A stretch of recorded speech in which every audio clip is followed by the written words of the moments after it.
Hey there, welcome to episode number 18, QLab GO, right? The go button we've all come to love and appreciate in the audio industry, and many in the video and lighting as well now for the past years. But I will say this is one of my exciting favorite topics, Sam. Sam's with us from Figure 53 today. As someone who uses QLab literally every single show, not one show that I don't use it on. I love it, and I appreciate you and the entire team for inventing this brilliant software, and more importantly, supporting it. In these days where we all have a lot more time on our hands, unfortunately, support's come to be a number in an email that we've gotten used to checking in with. So today we're going to discover a lot of features maybe that we didn't know about. A lot of times we're learning these softwares as we're on show site and we're under the gun. We're building things. Speaking for myself, a lot of shows do have a considerable amount of time to build those, and when you can, I suggest doing that. Right? I've embraced the template finally, but it took me a while because I'm like, you know what? It's just I don't want to miss something, right? But anyhow, before we get going, I see we have a few more people filing into the room. 6 foot distance. Everybody got plenty of seats. No need to be right next to somebody, and you don't need to cheat. There will be no test. As we're getting ready though, Mac, Pete, why don't you guys talk about our Q&A process here? And Mac, thanks for setting all this up with Sam. And I'm going to pop off the screen, let you guys talk about that, and then throw it to Sam when you're ready. Okay, go ahead, Mac, but do remind them that it's going to be recorded. I will. I'm actually enthusiastic to see this because I'm a long time but very low level QLab user. Admittedly, that's because for the past 20 years I've owned a series of instant replays, and that was just how I built my workflow. But I have been using QLab at a low level for quite a long time, doing theater shows and trying it out in industrial shows. And I'm really kind of pumped to get a deeper understanding and raise my game. And it will be good as we repeat constantly. This is being recorded. It will be available about 24 hours after this showing at the website in the archive section, which is menu at the top of the screen right next to the home page. It says show archive. Everything's available there about 24 hours after broadcast. And Pete, you want to cover Q&A? Well, yes, but I do want to say to start out, if nobody's mentioned it yet, this show is being recorded. You can watch it tomorrow.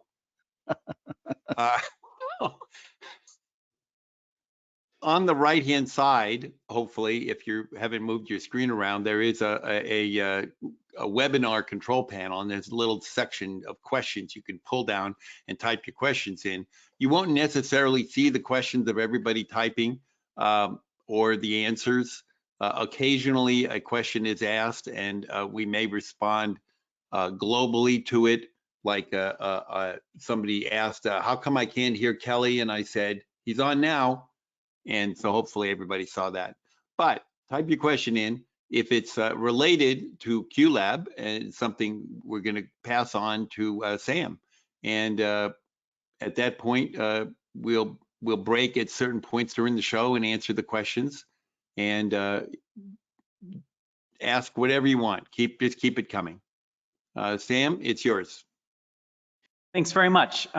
Really appreciate being invited on to this series. I've seen a few of these sessions myself. I find it really educational, really interesting, and I think it's a great way to try to keep our head in the game while the game has changed, hopefully briefly, certainly temporarily, I believe. And so I'm glad to be here and participating in that. I'm a little unfamiliar with this presentation software. I'm very familiar with QLab, but the GoToWebinar system is a little new to me, so please forgive any momentary mouse flubs. I'll explain a little bit about what you're looking at before I get started. You're looking at the screen of my laptop. Appears, you know, in the menu bar of any Mac are programs that are running. My Mac is not configured for optimal show conditions, so I encourage you to not view this exact setup as somehow authoritative or definitive about best practices for showtime. But it is configured certainly well enough to demonstrate what I want to demonstrate. And what that is for today is I thought I would go through some of the features of QLab that are a little more obscure or a little newer, things that when I show them to folks, the most common answer is, I didn't know QLab did that. Or I knew QLab did that, but I didn't really understand how. So that's my goal today. And as the folks who introduced me said, questions are highly encouraged. I work very well in a question and answer format, and so please fire away. And I think also I might have heard that this is going to be recorded, so if you miss something, you'll be able to look back again tomorrow. Alrighty, I'm going to start with a feature of QLab called timeline groups. If you're familiar with QLab at all, you know that the group queue is a feature of QLab. A group queue is just a queue that can contain other queues. And so when you have a group queue selected, the inspector down here shows you a mode tab, and you can select among the 4 modes. We're going to talk about timeline groups right now. Timeline is the new name for the Start All Children Simultaneously group, which has been around since the beginning of QLab, I believe. And the timeline moniker was added when we added this tab here, the timeline tab. And the point of timeline is really just to give you a visual editor for viewing the contents of the group in a manner that looks a little bit more familiar to folks who use Pro Tools or Final Cut or any sort of timeline-based editor. Everything that you see down here in the timeline tab is just another representation of something that you might see up in the queue list. So in this group, which I've called the Queen of Soul, Aretha, we have an audio queue, and we have 5 network queues. And all of these queues, by virtue of being within the group, appear as a row in the timeline view. You can see for the audio queue, you see the waveform of that audio queue, just as though you selected the queue itself, went to the Time and Loops tab, and looked at the waveform here. You'll also see that I have a bunch of slice markers in this audio queue, and those slice markers appear in the timeline tab very faintly. You may not be able to see it because of the web compression, as vertical green lines within the waveform of the audio queue. The network queues appear with this very thin dotted line because network queues happen instantaneously by default. It's just like a MIDI message happens once, and then that's that. So it doesn't have a duration, and so you don't see it as a block having any width within the timeline. What really makes the timeline view useful, at least from my perspective, is that you can move queues around left to right in the timeline as a way of editing their pre-wait time. So if I want this queue to happen at 2 seconds, I can drag it over to 2 seconds, and you'll see the pre-wait updates to 2 seconds. If I change the pre-wait time to 1 second and then look back at the timeline view, that queue has slid back over to 1 second. Okay, that's all well and good, but this starts to get really interesting when you think about the ways that slice markers can be useful to you for timing. So I'm going to look at the audio queue itself, look at a section here of the music, and I'm turning my microphone so that it points at the speaker of my Mac so that you hear this track play a little bit better.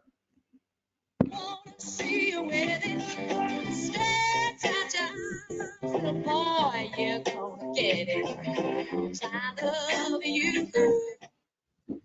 Hopefully you were able to hear that at least a little, at least the essence of it. As I zoom in, oh, I'm sorry, slid out from under me. I was playing this section of the song because it has those really great clear horn hits, whap, whap, that happen twice in a short period that I think make really great spots for, I'm imagining I'm cueing, say, a dance concert or cueing a performance of this song. Those horn hits might be a great place to drop some kind of light cue, to drop a MIDI trigger over to send to another department. They're good moments to cue off of, really, just thinking as a designer. And so I have marked those moments by putting a slice marker there. If you're not familiar with slice markers in QLab, I'll talk about them really briefly here. You can create one by selecting a spot in your track and either clicking the Add Slice button down there, and now I'll get rid of it, or by clicking on the spot and typing M on your keyboard, which is the shortcut. And these markers were initially conceived as being useful for creating loops, but I find them a lot more interesting, or a lot more interesting to talk about, really, when you think about ways that they can be used not for looping. So we have these two horn hits here, bop, bop, with two slice markers. And then about a measure later, we have another two hits, bop, bop. And I think I might like to put light cues or MIDI cues or whatever kind of cues you like on those beats. What I've decided to create for my demonstration cues are these 5 cues which will change the highlight color of this memo cue up here. So when I run this cue, the cue highlights orange. Now it highlights green, and now red, now blue, and now back to no highlighting color. And I've done that using network cues that send OSC messages back into QLab to say, hey, Q, whose number is C, that's right there, set your color name to orange or red or green or blue or nothing. Really, though, the point of this demo is not that feature itself, although we can certainly talk about it. The point of this is to use those as example cues to sort of stand in for whatever event you might want to trigger. So when I go back to the timeline, I can look around and find those double horn hits right here and right here. And I can simply drag cues left to right and try to line it up. Now, you'll see that when my mouse is down and I've grabbed the cue, there are all these blue vertical lines that appear within the timeline. Those vertical lines are the extension of all the slice markers within the audio cue, excuse me, within the audio cue. There are also blue vertical lines that represent the start and end of every other cue within the timeline group. So if you have a bunch of stuff inside your timeline, it can get very crowded. So what I like to do is drag, while I'm dragging, I drag my mouse up or down onto a single row. When you drag your mouse over a single row, only the blue vertical lines for that row are displayed. So I'm going to try to line this up with those horn hits by dragging up and lining it up just like that. I think I'm going to zoom in a bit more to make sure I got it right. And it's hard to demonstrate this over the internet, but the blue lines are kind of magnetic. The cue will snap to them if you get really close. So there's orange. Now I'm going to scroll back to the beginning, grab my green cue. Oop, scrolled too far. I probably zoomed in too far to make this effective. Zoom back out. Put it there. Red will go on the next horn hit, and blue on the next one.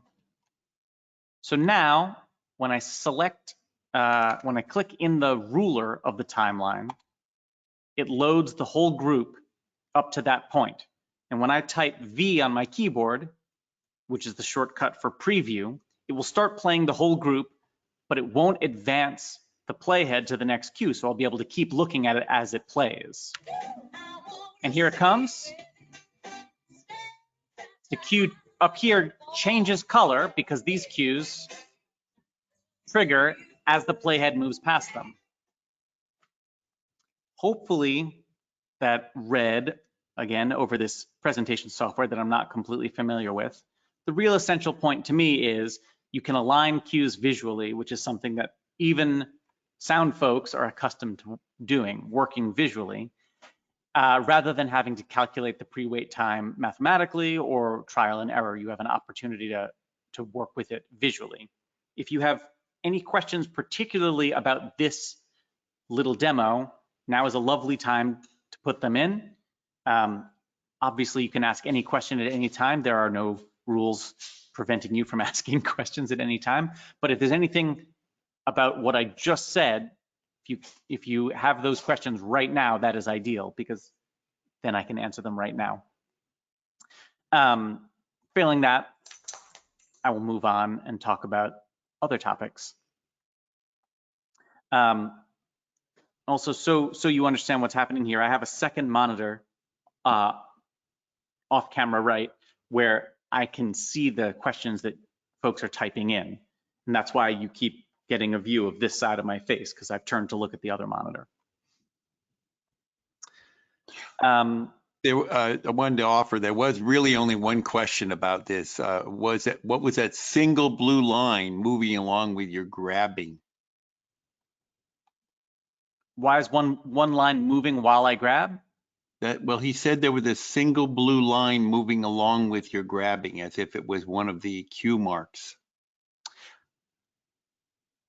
I'm not quite sure what that question is, and forgive me if I misunderstand. But I've now grabbed one cue, and I'm moving my mouse up and down throughout the other rows so that you can see that the blue line appears. Oh, I think we may have just found a bug altogether, friends, because I'm now hovering over the very bottom cue in the list, cue color name none, which has a pre-weight of 0, but there's this line here at about, well, at about 28 seconds, and I don't know why it's there. I think that could be some kind of leftover bug. Yeah, because it's not following you, but it's jumping around depending on where you move. Well, right, so the blue line is jumping around based upon, so like when I have my mouse up here in the same row as orange, the blue line represents the start of that cue. When I mouse down here over the same row as red, the blue line represents the start of the red cue. But what we've now discovered by mistake is that when I mouse down over the very bottom cue, there's a blue line here to represent its beginning, but there's another blue line over here representing I don't know what. So these are the exciting things that happen with live demos. You find bugs in real time, which I hope will get addressed in a future version of QLab. And then there was a question, is it always used with time, or can measures in beats or samples be used? This is a very good question. I mean, all questions are good questions, but this is a very interesting question to me. The ruler only does time right now. We don't have any other unit of measurement. QLab itself is not bar and beat aware. QLab doesn't understand the concept of bars and beats. But if you look into the audio cue here, you'll see that I have manually put markers on every downbeat. And so from my perspective as a human who knows about music, I can look in this interface and see the green marker representing every downbeat and think in measures, although the ruler itself will not display in measures. We have had some requests to add more measure, bar, beat, and tempo awareness to QLab, and having the rulers in samples, that's the first time I've heard that, but I'm not adverse to it. And all I'll say in response to that is I understand where that request comes from, and it's on the list, but our list of features is always a balancing act. We have a development team that's very small, only 6 people usually. And so we have to constantly decide, we don't decide whether or not a feature request is a good idea. We decide whether or not a feature request is the best thing to work on next. And for some feature requests, including having a ruler that can display samples, for example, it's a good idea, but I'm not sure that it certainly hasn't yet risen to the, yes, this is the best thing that should happen next. Right. But it is on the list. You wrote a bunch of cues changing the color. Yeah. What other thing can be put in that cue list? For instance, can it be a crossfade or a fade in or fade out or a video cue? Certainly. So the idea here is that I use these cues simply as representations of an event in the timeline, but these could be any other event. So if I were building a thunderstorm, as a sound designer, I am really partial to doing weather. If you've got a play that needs weather, I am your designer. And so this could be the bed of rain. This could be a thunderstrike, and this could be, a barking dog, and this could be another thunderstrike, and so forth. Any type of cue can go inside a group cue, and therefore any type of cue can be used in this way. How many times can you use each cue over and over again within your event, within your show? Well, that's kind of a philosophical question, really, because you can trigger a cue at any time, any cue at any time. Repeatedly. Okay. QLab's design philosophy is that we try not to assume that we know what folks are going to be doing. We try very hard to assume that you know what you're going to be doing, you know how you want to use a QLab. We just want to make it as available to you as possible. But we do have one sort of foundational design assumption, which is that barring any other instructions, the default behavior of QLab is that when you select a cue and it is standing by, which is what this little triangle indicates, you'll see also the name and number of the cue up here. When you press go on that cue, again, unless you've programmed it otherwise, QLab will begin that cue and then immediately stand by the next cue down that list.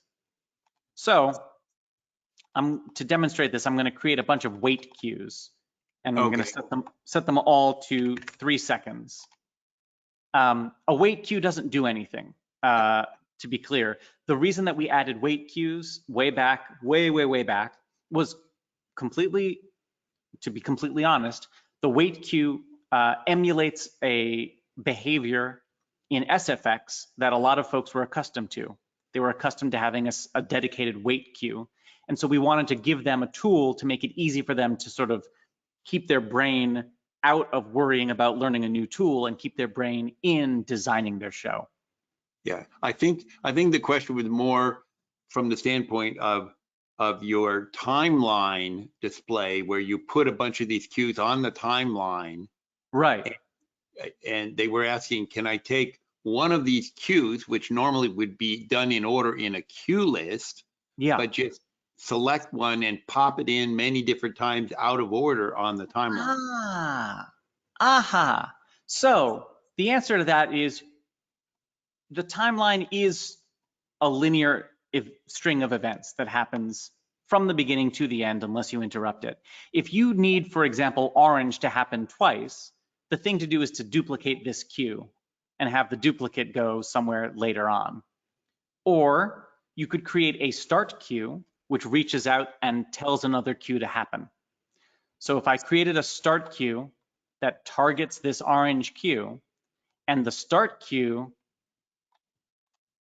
which is now here, went much later in the sequence, now when the playhead reached the start cue, it would go back here and execute this cue again. And would that put your cue list back at that where that cue was again, or would it stay at the start cue? No, the playhead is not affected by the start cue. No, I mean, if your start cue there you put on the right, yeah, orange is now your queue list waiting on the next queue after orange. No, the queue list doesn't wait. The execution of queues themselves and the location of the playhead are not tightly coupled. So when a queue is triggered, in this case, the timeline group queue, when I trigger this queue, the playhead moves to down here below the group queue while everything inside the group takes place. And all of the events taking place within this group queue have no effect on my playhead. The playhead stays here ready for me to hit go on this next new queue. I think that's enough questions on this subject. We did have a comment from someone. If you import your click track, you can snap queues to the click track. Yeah, that is a great technique. Yeah. I would definitely employ that if I were thinking, if I were operating with a click track. That's a great way to work. Highly recommended. Also, added bonus is if you create this audio track in an external program that uses standard markers, which is basically everything except Pro Tools, the markers will export with the track and enter QLab as slice markers.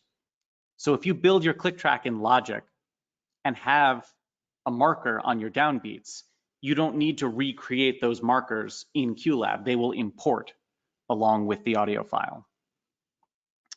Pro Tools uses a funny format. Can the markers be turned into a click track?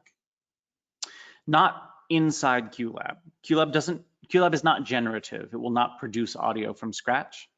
Okay. And in QLab, there is sort of no such thing as a marker outside of an audio track. It's necessarily part and parcel of an audio queue. But I mean, what if it is on an audio track and you put markers in and you say, okay, everywhere there's a marker, put this little noise on this track?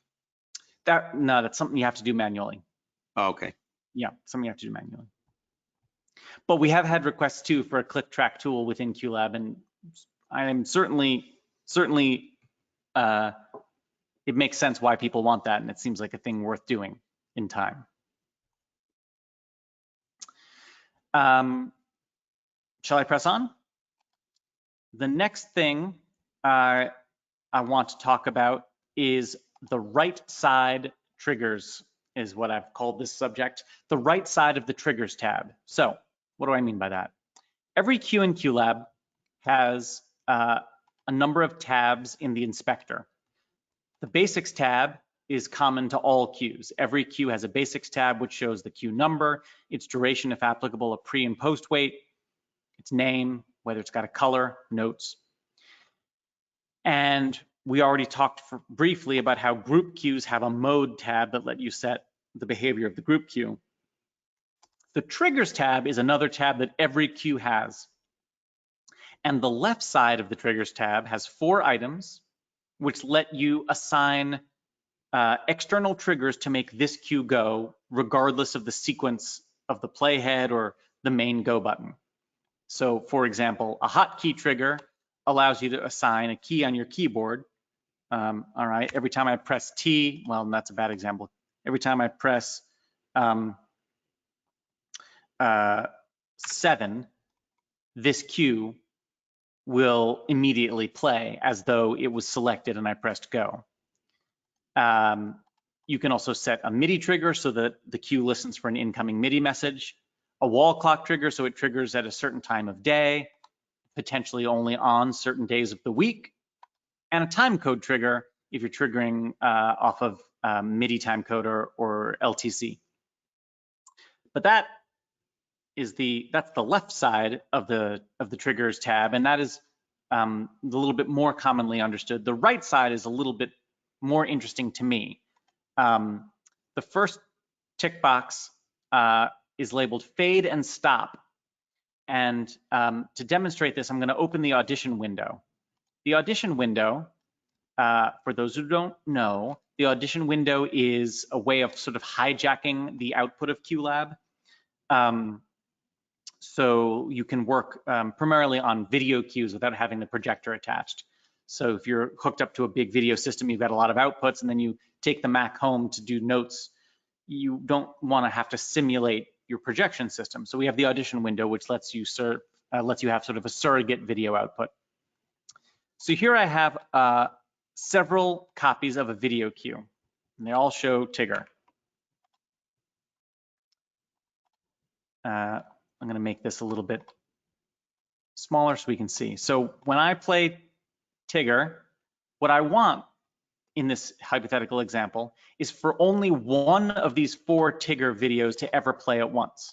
And indeed, when I play this second one, you see the first one automatically stops. I play the third, and then the second stops. And in fact, if I go out of order, you see that no matter which cue I play, the other Tiggers always stop. The way that I've done that is by going to the Triggers tab, ticking the box that says fade and stop, and then setting the option to peers. What does peers mean? A peer is a queue that is at the same level of organizational hierarchy. So 2 queues inside a group are peers of each other. 2 group queues are peers of each other if they're both inside the same queue list. 2 queues in the same queue list of any kind are peers, but a queue inside one group and a queue inside another group are not peers of each other. So this is a way of sort of restricting the fade and stop to only other queues inside this same group. And I've set a fade time of 1 second, but it could be faster or slower as I prefer. This is a really quick way to make it so that queues don't overlap with each other. The next checkbox is called duck audio of other queues. So you can have a piece of music playing, and you might like to then do a voiceover over top that music, and you might like to have that voiceover automatically duck the music. So here we have, again, Aretha playing, and then this second cue is a recording of a pilot making an in-flight announcement. And in the Triggers tab for the pilot, we have the duck audio checkbox checked, and it says duck audio of other cues in this list while running. Duck by, and I set 12 dB, minus 12 dB as my amount, and then the fade time for the duck, half of a second. So when I roll this music and then roll the pilot, you'll hear the music duck down so that the pilot can do his thing. And then when the pilot is completed, the music fades back up automatically. Well, good day, ladies and gentlemen, from the flight deck. We're level at our cruise altitude, so I'm going to turn off the seatbelt sign this time. It can be difficult to hear that demo even in person, so I expect it's possible that it's difficult to hear the demo over the internet, but hopefully you understand at least the sequence of events. The music starts at whatever level it's set to. When the pilot plays, by virtue of this duck audio feature, the music of the level of the music automatically ducks down. The pilot finishes speaking, and so that cue ends, and then the music automatically fades back up. And again, you can set the amount of duck here. You can set the fade time here. If for some reason you instead want one cue to boost the other, you can set a positive level, and whenever this plays, the other cues will get louder. That doesn't immediately strike me as something that I'd want to do, but I'm glad it's there. Could be potentially valuable. So that's duck and boost others. Duck and boost others can only scope to all cues within the same queue list.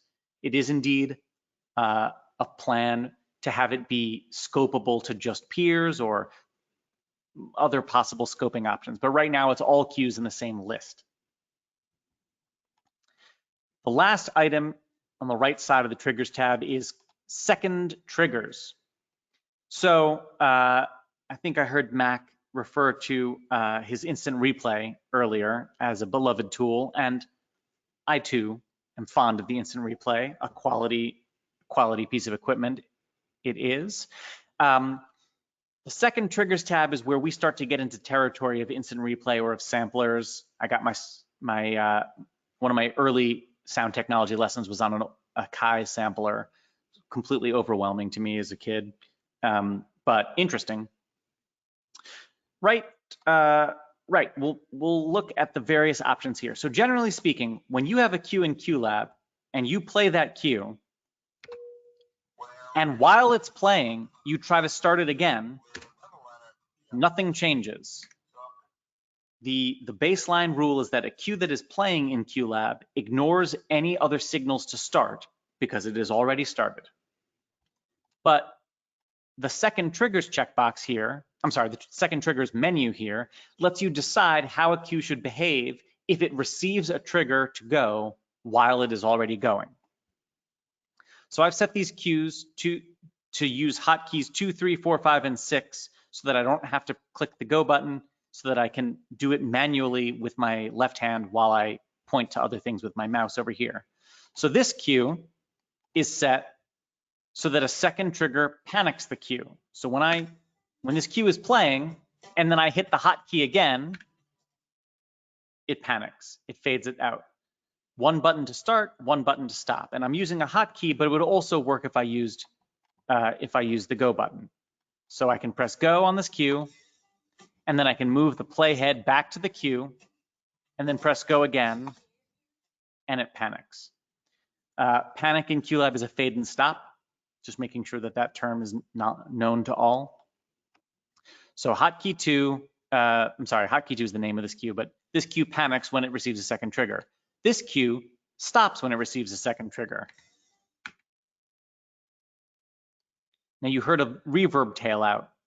I put an audio effect onto this queue, an AU matrix reverb. The reason that I did that was to demonstrate that when you stop a queue that has reverb or any other audio effect, the audio effect is permitted to continue rendering. If you want the audio effect to stop rendering, we have another option besides stop, which is called a hard stop, which is no, stop right now, including all effects and everything. So here's 3 with the reverb. And then here's hotkey 4, which is a hard stop. I, again, expect that demo is going to be a little bit difficult to discern orally, but it's possible, I hope, that you understand conceptually. The next option for the drop-down menu is a hard stop and restart. And now we're really getting to sampler territory. So when I press hotkey 5, this queue will start. And if I press hotkey 5 again, it will restart itself.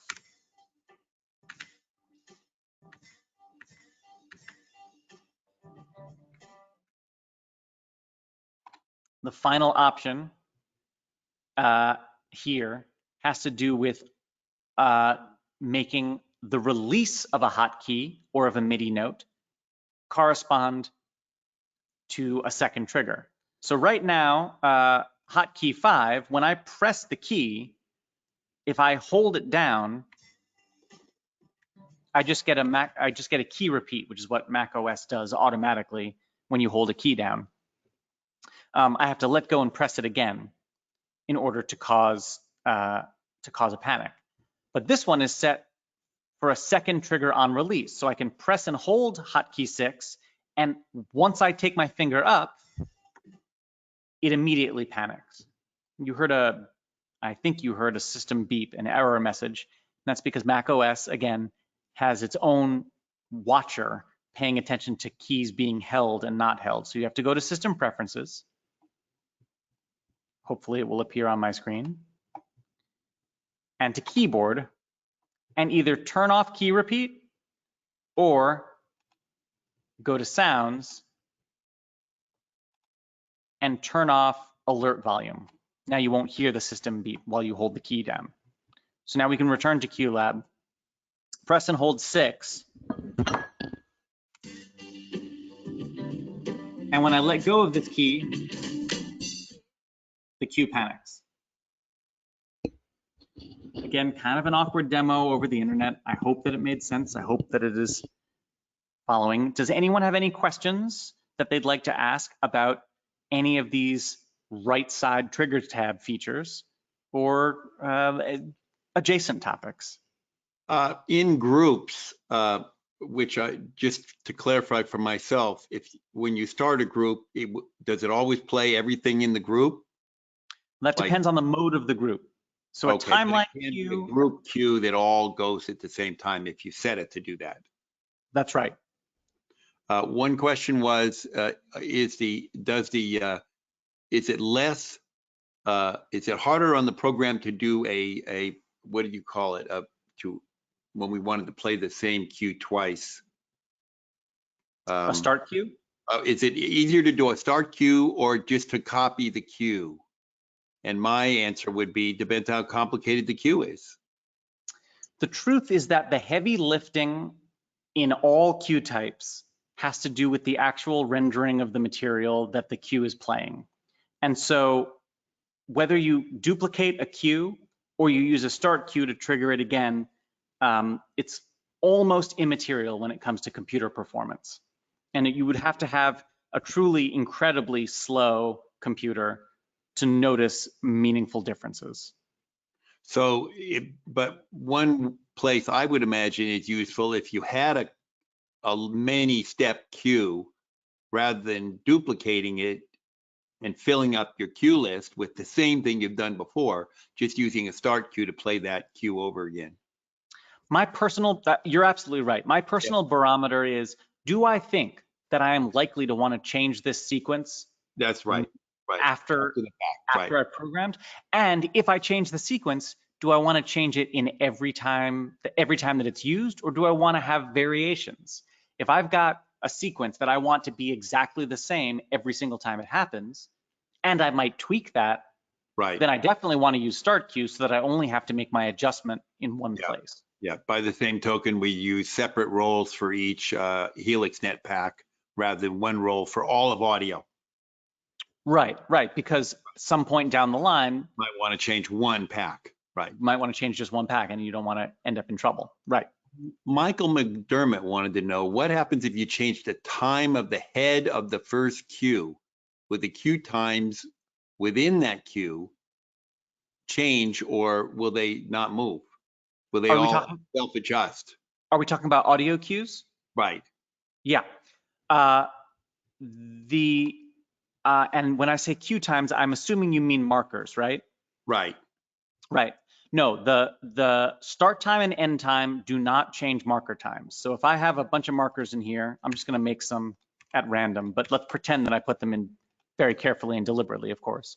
And then I change the start time to cut off some dead air at the top. Got it. You'll see the markers all stay put. A related question is, how do they tell the difference between a start and an end marker on your display there? The start marker will always be to the left of the end marker. Oh, okay. Time moves left to right in QLab. But you had several marks in that queue you were just pointing at there. Oh, indeed. So these are all markers which have no start or endness to them. Oh, they are okay. all just moments in time, and they're slightly green in color. Okay. The start time of the queue is a gray handle with a sort of orangey line, and the end time is, again, a gray handle with a kind of orangey line.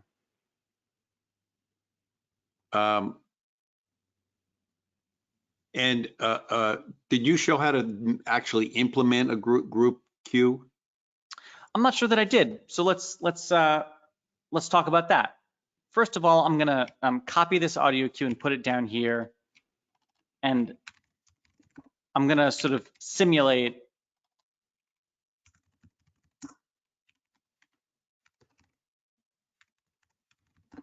so I have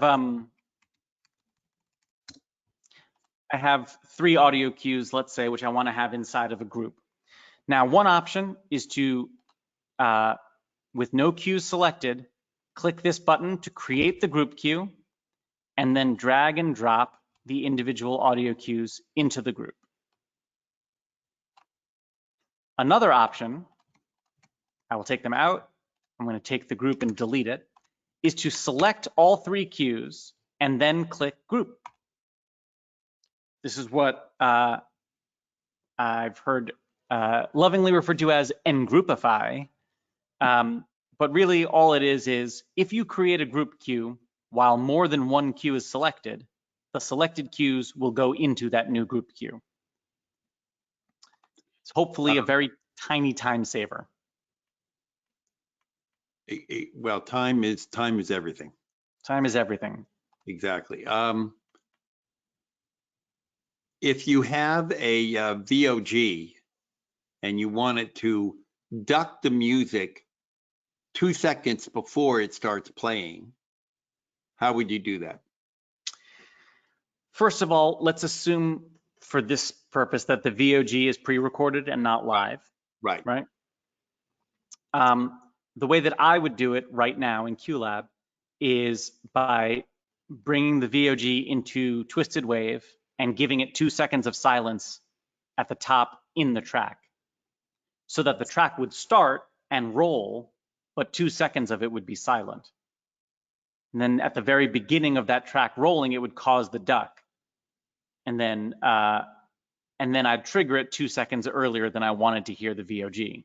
It's a bit of a hack job, but it gets it done. Right.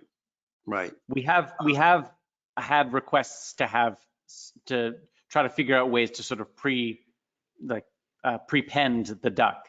But at the moment, because QLab doesn't compile cues, it doesn't make timelines of things unless you make timelines. Right. There's no way for QLab to know that 2 seconds into the future is when the VOG starts. Right. If So you're you have running to this clue. live, it's live. And if you want the duck to happen before the VO, you have to think of the cue as being the duck, not the VO. Right. So right. by putting the bumper, the silence at the head of it, then you've created a cue where the duck happens and the VO naturally follows. Now, Well, it depends on how short your point is. Typically, a stage manager say, okay, do your VO, and the operator will duck it and play the VO. But in real life, we can't go back 2 seconds to do the duck 2 seconds Well, early. you just have to think the cue 2 seconds early before it really happens. So check this out. So if you're in a situation where you don't have time to fly the VO back into an audio editor and add the 2 seconds of silence, it's pretty easy to achieve. You just need to use a different cue, a placeholder cue, to do the ducking. Enter our old friend, the wait cue. Right. Here I have a VO that's 11.11 seconds. So I'd create a wait cue that is also 11.11 seconds. This cue in and of itself does nothing. Nothing, I say. However, I want it to trigger a duck in the music 2 seconds earlier than the VO. So the first thing I need to do is make it longer by 2 seconds, 13. Then the next thing I need to do is set this wait cue to trigger the duck. Except that will duck the VO by 12 dB as well. So I need to remember to make my VO 12 dB hotter than I want it to be, as bonkers as that seems. So this does the 12 dB duck. The VO is set at level plus 12. The music is set at real level. And then all together, I go to the timeline, put my VO wherever I want it, put my wait cue at the same spot as the VO, and then subtract 2 seconds from the pre-wait on that dummy wait cue. So now when I roll this sequence, the wait cue starts right here in time. The duck ducks down music. It ducks down VO, which isn't playing yet. 2 seconds later, VO starts playing. And at the conclusion of VO, the unduck happens. Does that make sense?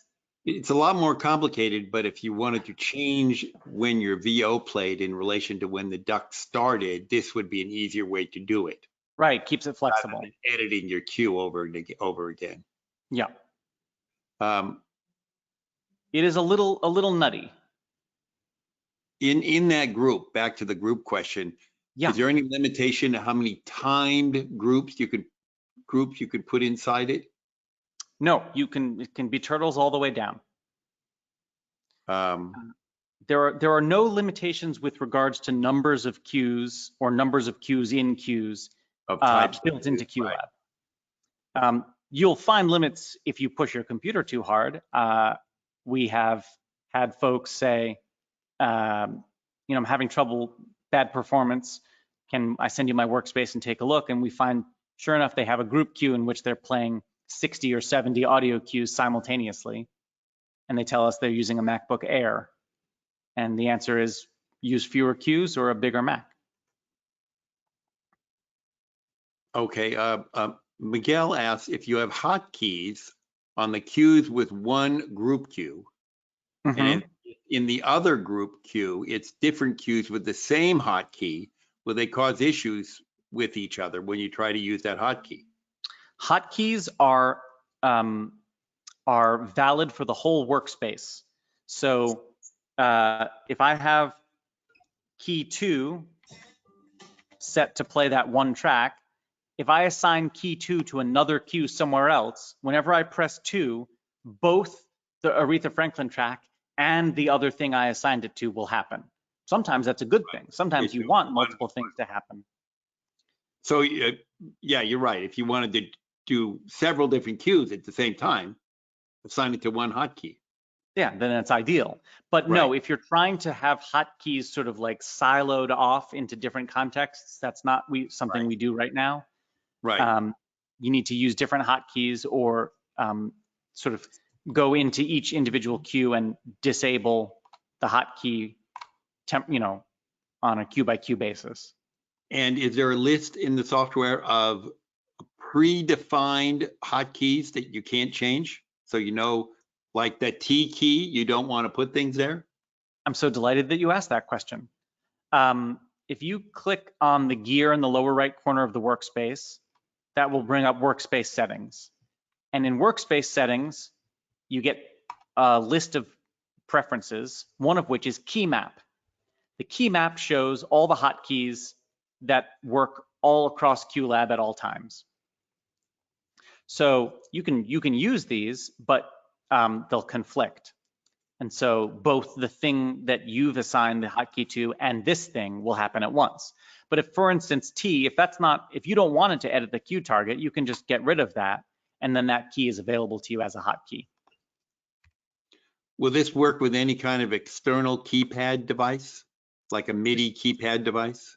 So for MIDI keys, you want to, instead of using a hotkey trigger, you want to use a MIDI trigger. Okay. So QLab can respond to node on, node off, program change, control change, key pressure, and channel pressure. Got it. And certainly for anyone with a sort of more sophisticated level of control necessary, I would steer them straight towards MIDI triggers. I think that's the last one we want to cover right now. There was one question from Steve Wojtak. What's Twisted Wave? Twisted Wave is my favorite audio editor program. Here, I'll open it up. This is not made by Figure 53. I don't know if the publisher has a different name. So Sound Edit 16 was the audio editor of choice when I was coming up. And I liked it because it was really fast, really lightweight. It didn't have the concept of regions and clips like Pro Tools or Logic. That all felt much more sophisticated, and all I want to do is get in there and add some silence or change the level or normalize something. So Twisted Wave is my preferred editor for that, that follows in the footsteps of Sound Edit 16. Looks very similar to Sound Studio. Very, very similar. Yeah. It's nominally a 2-track editor, but it will handle multi-track AIFs waves. So I can create more tracks or work with fewer tracks. It is inexpensive and it is lightning fast. And that is why I like it. Okay, why don't we go on? Great. The last thing I want to say about hotkeys before I forget is that in the window menu, workspace status window, the workspace status window has, a tab called triggers. And in this tab, you will see a complete list of all the hotkey triggers, all the MIDI triggers, every trigger that you've assigned to any queue anywhere. So if you get yourself lost and you're like, I know I just assigned W to something, where is it? This window will let you see it. And then when you click the edit button, it will jump the QLab interface to select that queue and let you edit the hotkey trigger right there, right quick. Where's that window again? Under the window menu, workspace status. Cool, great. Yeah. I think the workspace status window is like one of the prime examples of an underused QLab feature. And And I mean, hopefully it's underused because it's not needed. It really only has to do with finding out if things aren't working perfectly, but it's nice to have. Okie dokie. Something that I've been asked many times recently is what I like to call the go both trick. We have producers out there who, I know this is going to shock a lot of you, but a lot of producers are really eager to save money. And they seem to think that saving money is best done by not hiring operators for shows. Whether or not that is always the right choice is not my business. It is above my pay grade. But what is true is that you can rig QLab and an external ETC console like an EOS, an Ion, or a Geo to both go with a single button press. You can have the operator sitting at the EOS and press go and it tells QLab to go. And that's a question for ETC, how to do that. But the question for me is how to get it done from the QLab side. And I want to show you how I do it. First, I create a group queue. And in that group queue, I create 2 network queues. The first, well, the second network queue is much simpler, so I'll show you that one first. The second network queue sends an OSC message from QLab back into QLab that just says go. When QLab gets this message, it behaves exactly like you just pressed the spacebar. Okay, that's simple. So really all we're doing here is simulating pressing the spacebar. The first message is a little bit more complicated, and I'm going to break it down. It says EOS Q fire, and then surrounded by pound signs, it says Q playhead number.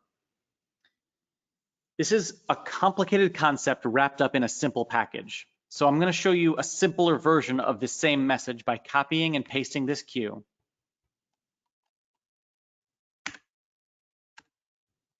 This message, EOS Q fire 2, is a message that you can send over OSC to an ETC console to tell that console to trigger Q2 in the current queue list. Okay, that's good. We can replace that number though with this phrase, Q playhead number, surrounded by pound signs. And that is a QLab specific extension of OSC that we call the OSC Query. This is not part of the OSC spec. This is not part of the OSC standard. This is just something that we've added as a feature within QLab. What it means is at the time of execution, QLab will look at this address and find out what the value at that address is, and then replace this whole phrase surrounded by pound signs with that answer. So when you send an OSC message to QLab that says Q playhead number, what QLab does is it gives you the number of the queue that is sitting at the playhead. So essentially, we're asking QLab, hey QLab, what queue is at the playhead? And the answer at this moment is Q2. So QLab returns the number 2, and that number 2 gets filled in place of the whole query. So at the instant, if I delete this, at the instant that I press go on this group, it will both tell QLab to go, and it will tell the EOS, hey, fire the queue that matches the queue number of the queue that is standing by in QLab. To wrap all this up with a bow, we take this group and we give it the spacebar as a hotkey, and then we go to QLab to workspace settings and we remove the spacebar as the key for go. So by removing it here, pressing the spacebar is now no longer connected to the go button. I'm pressing it, nothing's happening. Instead, we hijack the spacebar and assign it to this group. So now when I press spacebar, this group executes. And what happens? It sends the OSC message both to QLab to go and to EOS to say, find out the playhead and go there. So now I press spacebar, my Q2 goes, and my queue number 2 is transmitted to the EOS. Q3, Q4. I hope that that makes sense. If anyone has questions about this, I would be thrilled to hear. Why would you want to do that? Does the queue number change dynamically sometimes? Well, there's no other way for the EOS to know which queue to go on, right? Because what if I jump over Q3 to Q4? What if the stage manager says we're skipping page 5? Please jump ahead to Q4. We want the EOS to know not just to go on the next queue, but to go on this specific queue.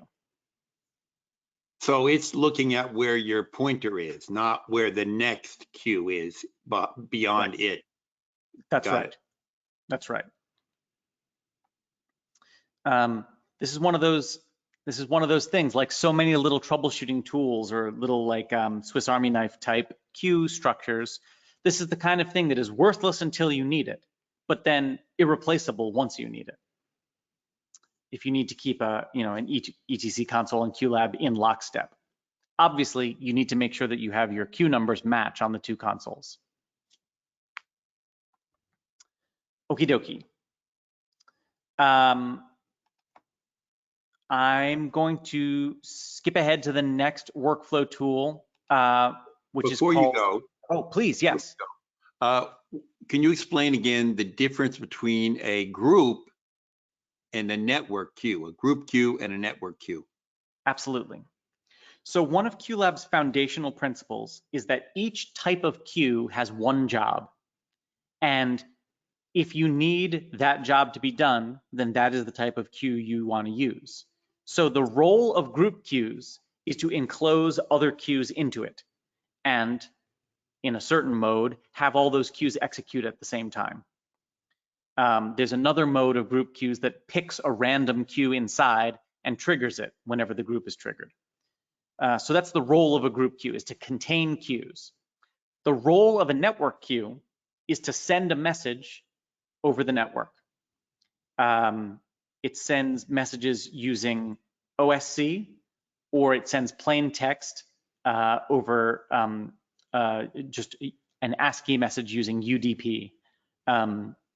The details of that are complex, and we can get into a deep muck about just what all that means. But if you boil it down to this, network queues send messages over a network. And one of the most useful ways to use a network queue is to send a message over the network back into QLab itself. I have in workspace settings, in network, I have patch number 1 set to localhost as my destination. Localhost means this Mac or this computer.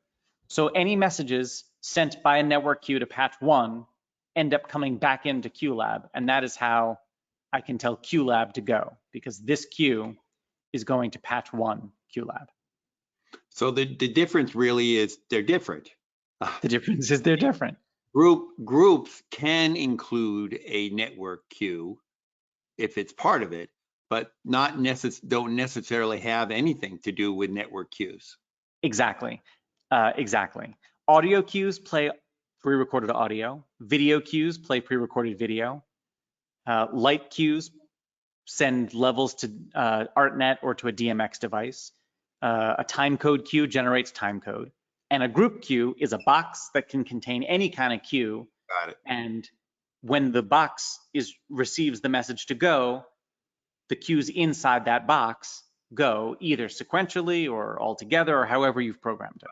Where is there a list of all the different kinds of other manufacturers' hardware that and how I would address them in the network? You know, like a Ma or Hog. The reason that I'm smiling is because that question contains in it multitudes of complexity, and I'm glad that someone asked, because that complexity is worth addressing. The very short answer is that there is no comprehensive list. It cannot be found. I have spent an inordinate amount of time scouring the internet for manuals for the Ma, the Hog, the EOS, all kinds of devices in order to build such a list. And I will tease the following QLab 5 feature. We are developing a feature in QLab which will make it dramatically easier for you to send OSC messages to other devices without having to know in advance what the message that that other device wants is. The feature is not ready. I assure you, when it is, we will be releasing it. But it solves essentially the exact problem that this question gets at, which is, yeah, okay, EOS Q fire number, great. How do I know that? In the case of EOS, ETC has a manual that they publish. They're pretty good about their documentation. And so this manual outlines all the OSC messages that you can send to an EOS console. As a counterexample, in the QLab website, which is qlab.app, you can go to documentation and down to scripting and then to OSC dictionary. And here you will see a list of all the OSC messages that QLab can receive and what they do. In a perfect world, every manufacturer of audiovisual or show control or theatrical software or hardware would publish exactly such a list. And it's not exactly the world we live in. I don't think they want you to know how to run their console. That's a whole trick. Yeah. Now I'll say, like Meyer, for example, if you want to remote control Dimitri or Galaxy or Galileo with OSC, you can write to Meyer's support and ask for the manual, and they'll just send it to you. They're very happy to do it. If you want to control L-Acoustics LISA, or I don't know how to pronounce that, LISA, their spatialization software, they also have an OSC spec, and it's in their manual. I don't know if it's in the version of the manual that's published, but theoretically, this information is available from each manufacturer. Some of them you need to go chase it down. Some of them you can find it on their website. I think we can go on. Just another question we may be getting to, let me know. At some point, can you guide us in the best practice when switching between hardware, such as DVS, to an analog interface when using multiple stereo outputs, such as music, stingers, VOs, as 3 separate stereo outputs? In other words, what's the process in changing to different hardware without messing everything up? Are you saying change, like if I have a computer that is a computer or a different connection to a different route, or a DVS or a D to A converter, or right? So like maybe on Tuesday I'm using Dante, but on Thursday I'm using the same workspace but with an RME box or whatever. Got it. Is that what you're asking? Correct. Yeah, great. Okay, great. Actually, now's a perfectly good time to do that because I was going to change topics anyway, so we'll change to this topic. Cool. So QLab contains an abstraction called the patch. And this abstraction allows cues individually to sort of not know anything about hardware. So an audio cue has access to up to 64 cue outputs, which we can think of like buses. And when you set up an audio patch in QLab, which I'll walk through in a moment, what you do is essentially attach cue outputs to the device outputs that device has. So if I have a D to A that has 4 analog outputs on the back, in QLab that will appear as a device with 4 outputs, and then I can say, here are my 64 cue outputs, and here's how I want them routed to those 4 device outputs. And the act of doing all that happens separately from the cues. So the cues don't know, they're just saying, I'm going to output 2, I'm going to output 6, what do I care? Then the hardware stuff happens later. So that patch layer sort of makes your cues resilient to hardware changes. Okay, so now how do we really do that? Well, let's see. Let's go back to a list where I've got some audio.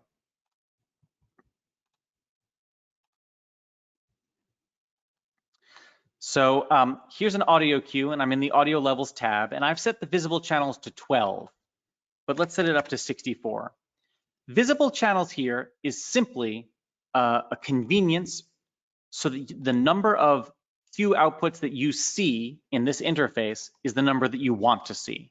QLab always has 64 outputs that are available to you as long as you have a paid license, audio license.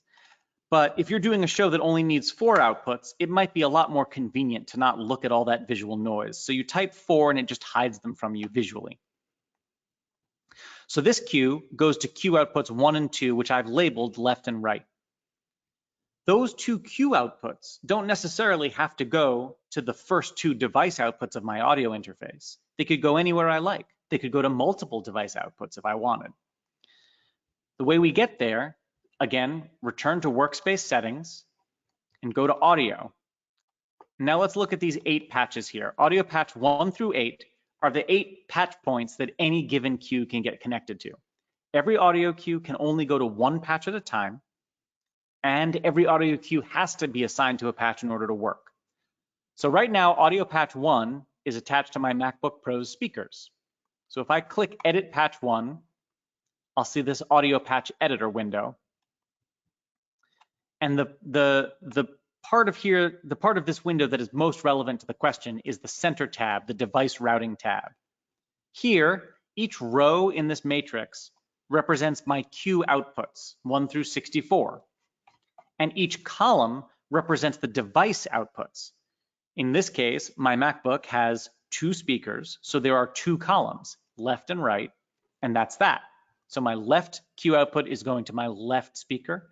My right cue output is routed to my right speaker. If I had maybe left effects and right effects, left VO and right VO, left music and right music, I might want to say, all right, well, those will each be routed correspondingly to left and right outputs. So now I've got 3 cue outputs routed to each of my 2 device outputs. And when I play the cue, 6, I hear this through both my speakers,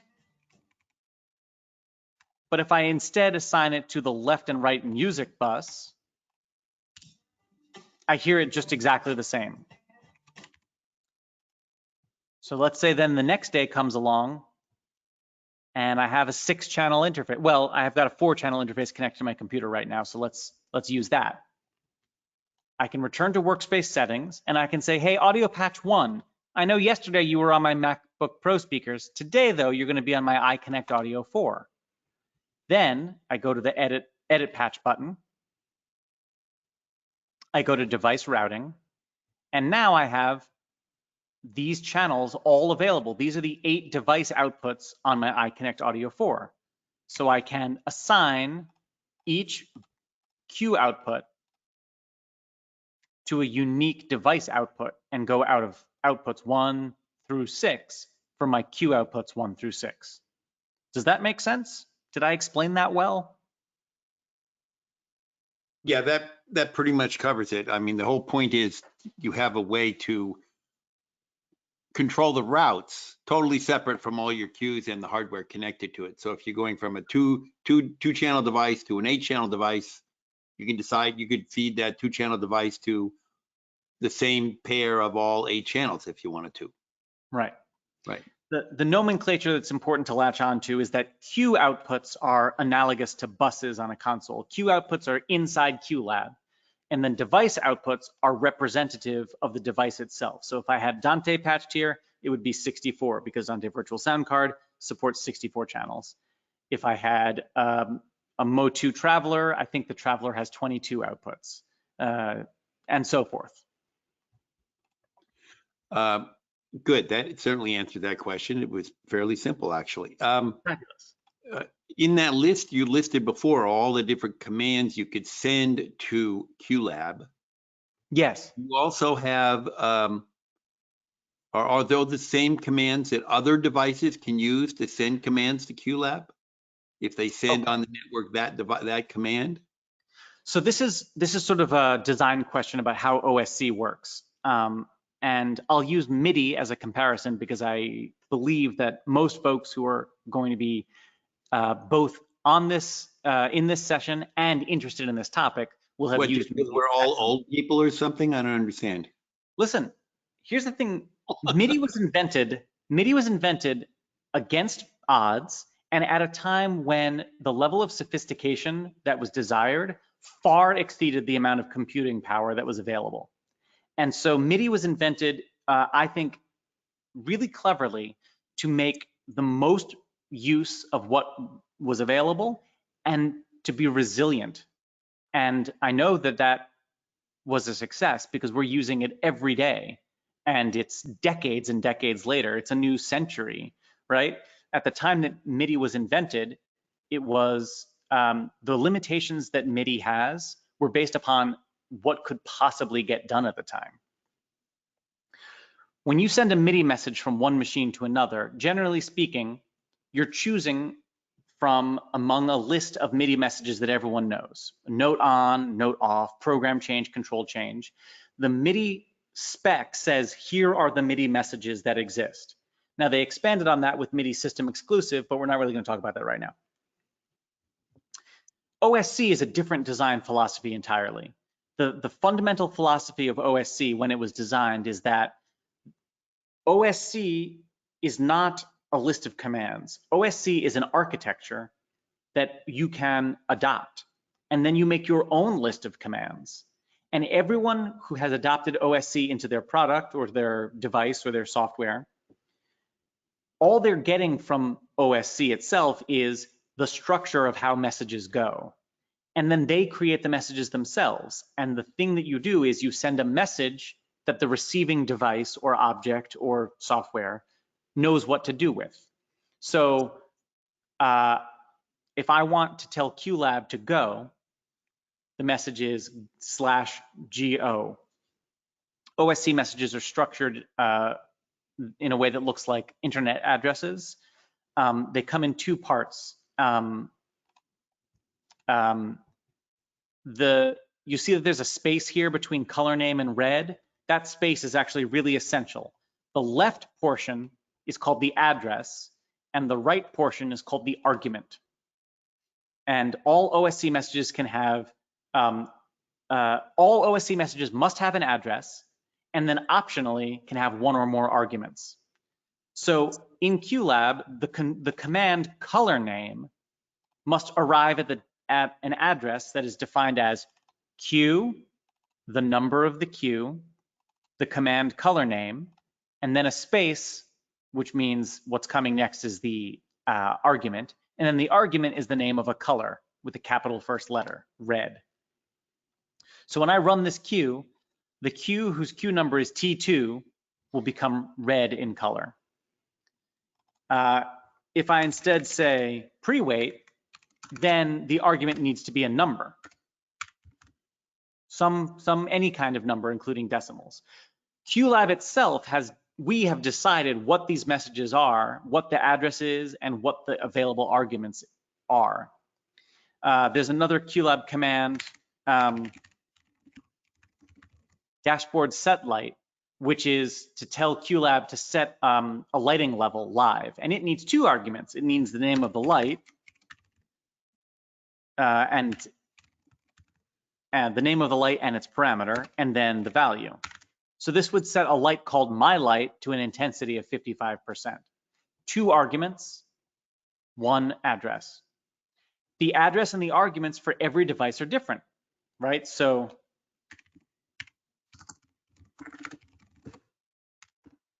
the reason that I know this is because I know this. I mean, I looked it up and I remembered it.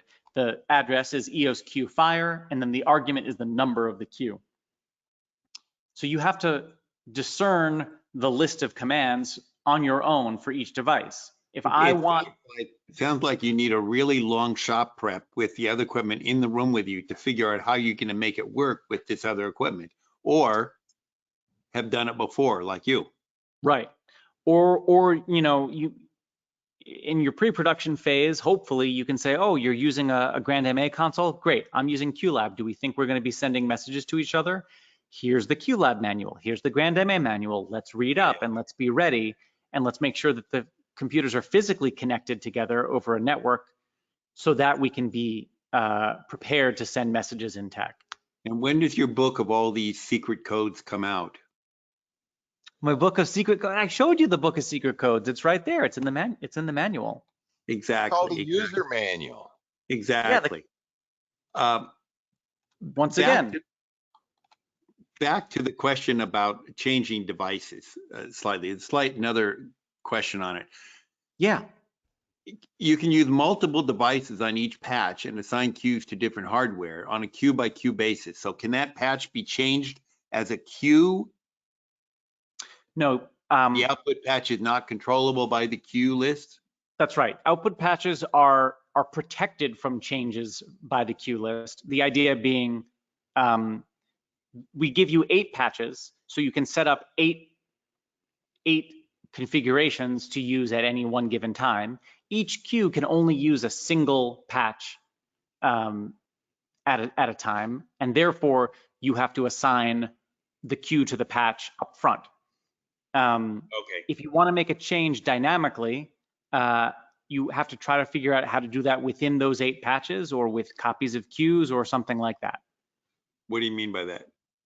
How would you change dynamically? Well, let's say you had, let's say you have your Mac connected to 2 audio interfaces. Right. And you want a queue to crossfade from one audio interface to another. So you use separate outputs to feed each one and do the crossfade between the outputs. You'd have to use 2 queues actually. The first queue assigned to patch 1, assigned to your Motu. Your second queue to patch 2, assigned to your Dante. And then fade one out while you fade the other in, because those 2 devices are separated within QLab.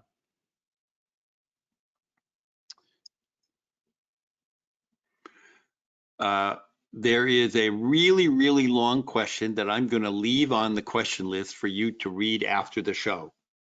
Okay. And I think it's like you see it on your screen there. There's a lot of questions on here. I tried to cover the ones which seem to have the more general answers. And what we'll do is after the show, you can type in a few little answers to a few of them into the Google Sheet if they're simple, or we can go on from there. So let's go on to the next subject. Right.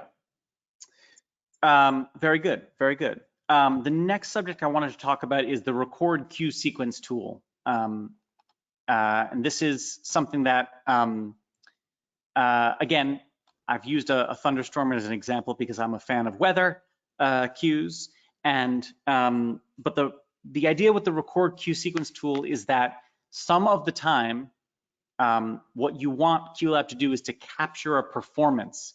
You don't know exactly what the timing of your queues is until you do it. And so the queue sequence recorder watches you press go and then saves the information about when you pressed go and produces a sequence of queues once you're done. So I'll show you how to do that. First of all, we've got here a queue list with some thunder. And I've got 2 little groups here. One fades in a light loop of rain, and one fades in a loop of rain in a puddle. And the queue sequence recorder lives under the Tools menu, Record Queue Sequence. And when this is open, it'll let you know ready to record. You can press start.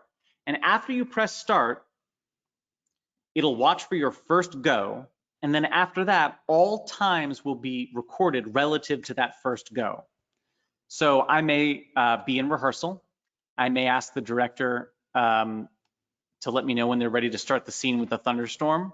And then I can watch the rehearsal take place and time my thunder to fall in moments that I like as they land against the scene. So I'll press start recording. Then I'm going to start the light rain. And then as the rain starts to develop, it might feel nice for me to say, all right, yeah, now it's time for this thunder. And now it's time for this thunder. And now I think I might like to have thunder 3 cover the entrance of rain and puddle. So I'm going to select thunder 3 and then rapidly rain and puddle. and I press go on both of those. All right, now let's say I like that timing. I'm going to stop all my cues and I'm going to stop recording. And as soon as I press stop, QLab produces a group queue filled with start cues. Here, let's put this at the bottom. Filled with start cues, and those start cues reach out and trigger every cue that I triggered. Now it's hilarious because what happened is I'd forgotten to disable the go both trick. And so you see all these start cues for go both, which I can get rid of because those are just for triggering my ETC console from the last demo. So I'm going to get rid of those. And while I'm here, I'm going to remember to restore my hotkey, the spacebar, back to the workspace-wide key spacebar. Okay, so here I now have my recorded sequence, which I'll call thunderstorm. And when I press go on this group, it uses start cues to trigger the cues that I triggered while I was recording. And it sets their pre-wait times to exactly mimic the time that elapsed between the presses of go that I did manually.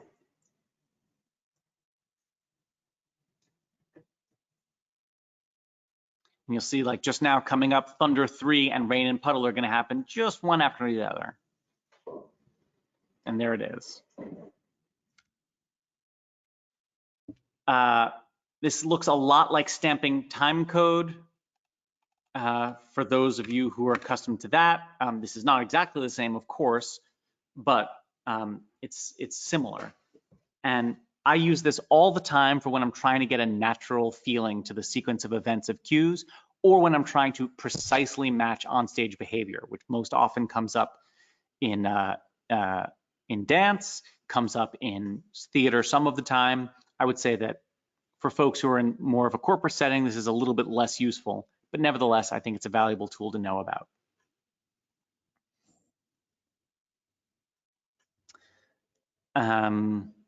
All right, are there any questions about the cue sequence recorder?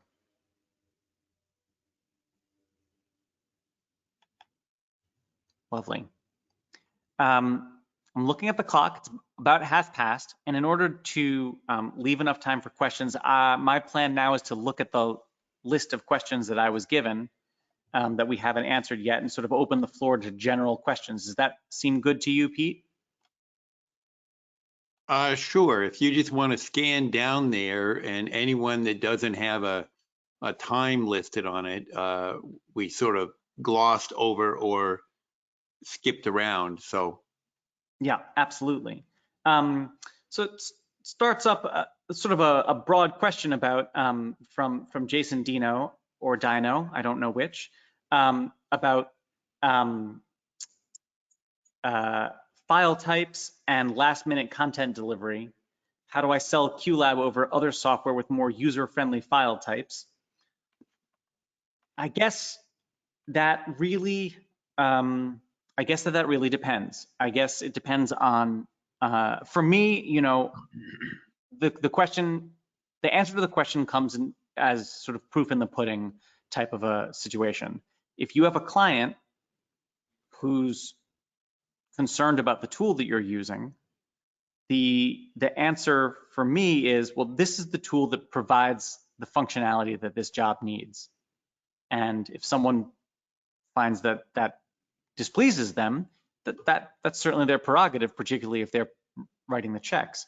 So I try not to be dogmatic in any way. I mean, of course, I want people to buy QLab, but I want people to buy QLab when QLab fills the role that they need filled. I'm not interested in trying to persuade a skeptical client or a skeptical designer to use a tool that doesn't make them comfortable. Ultimately, the tool is just a tool, and it has no value in and of itself. Its value is only what it brings to the table for the production. So another part of this question was, yeah, how many different kinds of file formats can I put into QLab? As he's saying, if he's done a show and people walk up with their stick and it's got some weird song on it, can it take anyone? QLab will play any core audio compliant audio file, which I know is a bit of a dodge, but in short, AIFF, WAV, CAF, MP3 and MP4 or AAC, they're the same thing. Crucially, it will not play OGG, it will not play FLAC, and it will not play, Google tried to push some weirdo WebM audio, which is a good format, but it's very odd. So that's for audio. For video, QLab is even a little bit more restricted, and the restriction could take 20 minutes to explain.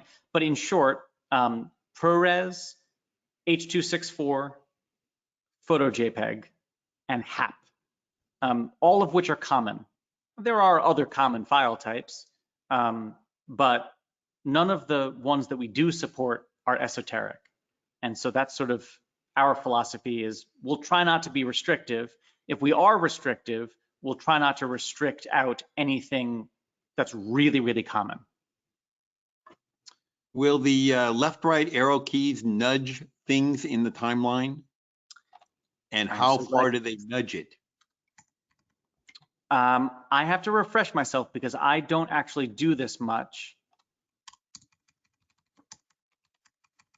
Okay, great. So it by themselves, the left-right arrow keys will not. If you hold down if you select a cue in the timeline and you hold down your option key, your left and right arrow key will nudge it by 1/10 of a second. Is that adjustable? That No. 1/10 of a second? Okay. No. If you hold down option and shift together, it will nudge by 1/100th of a second. So our basic notion is drag to get it close. Hold down what? Option key and arrows to move by 1/10 of a second. Right. Or option shift to move by 100th. Got it. Yeah. How many levels of undo are there? I believe that undo is limited back to file open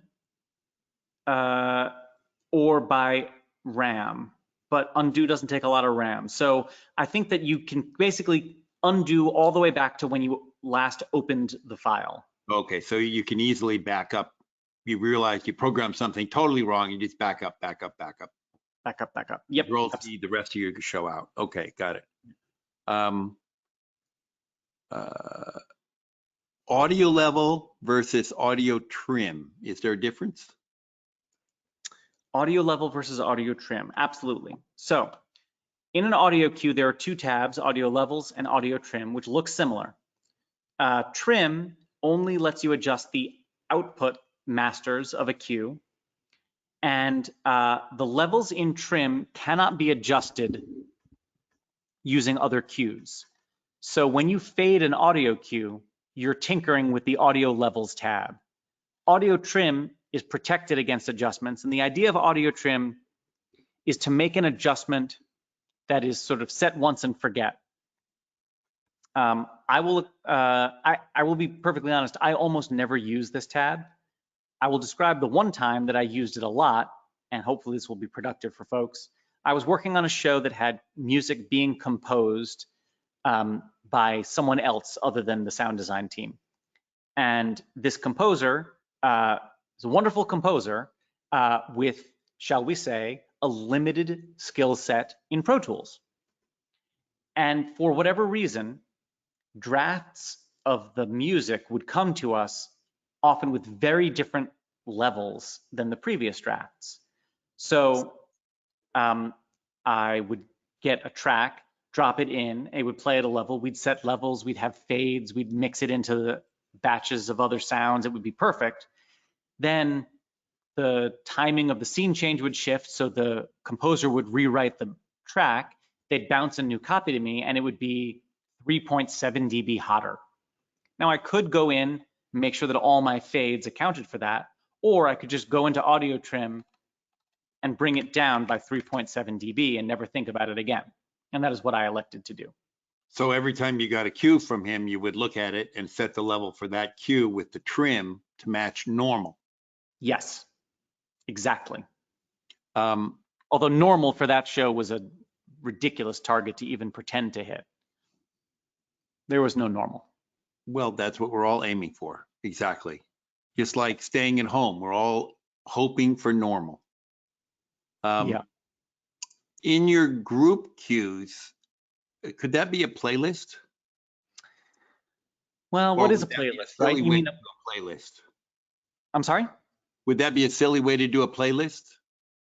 When you say playlist, I assume you mean when the first track ends, the second track begins, and so forth. Essentially, yeah. Yeah. So you can create a playlist right now. It takes a couple of steps. You can make a group queue, and instead of setting it to the timeline mode, which is what we've been using, I like to set it to start first child and go to next queue mode. We're going to paste in a whole bunch of Thunder 5s, and we're going to pretend that they're different songs. When this queue gets started, the first child plays, and then the playhead moves down below to the next queue. So I hit go on this queue, this starts, and then we're standing by here. Then I can set this queue to auto follow, which means when I'm done, make the next queue start. And I can set all the queues in the group to auto follow. And they can crossfade if I want? They won't crossfade by themselves. So if I wanted them to crossfade, I would actually, instead of setting auto follow, I need to set them to auto continue, which means go immediately. Set a post wait time that allowed for some overlap, and then manually go in and create fade curves to fade them in and fade them out. This is decidedly awkward, I know. Can for you copy crossfading. that curve to just cut and paste the curve, or it depends on the length of the song? You absolutely can. If I copy this queue and then select all these queues, and instead of pressing paste, I press Command Shift V for paste, or I go up to the edit menu and choose paste properties, I get this sheet, which lets me paste any properties of the copied queue onto all the selected queues. So I would go to fade, choose the integrated fade curve, and then apply. And now all the selected queues have the same fade curve that I made for that one queue. But what if the audio for each of those cues was a different length? Is it reference to the end and the start? Those fades and It is by virtue of this checkbox here, lock fade to start and end. So when I move the end, the rubber band flexes with. I probably need to tweak it, but you get the picture. So if I had this playlist with playing my walk-in music, let's say, and I wanted to cue a VO, which would duck out the playlist, do the VO, and then return to the playlist, how would I do that? Well, let's make this wait queue my imaginary VO. The playlist is going. The VO in the triggers tab is set to duck other audio by -12 with a 1 second shoulder, or maybe a half a second shoulder. When this queue goes, everything in the playlist is ducked down by 12 because it's in the same queue list. If this playlist were in a separate queue list in my workspace, this would not work. So it has to be in the same in the same queue. In the same VO list. and the playlist have to be peers. Have to be peers, exactly so.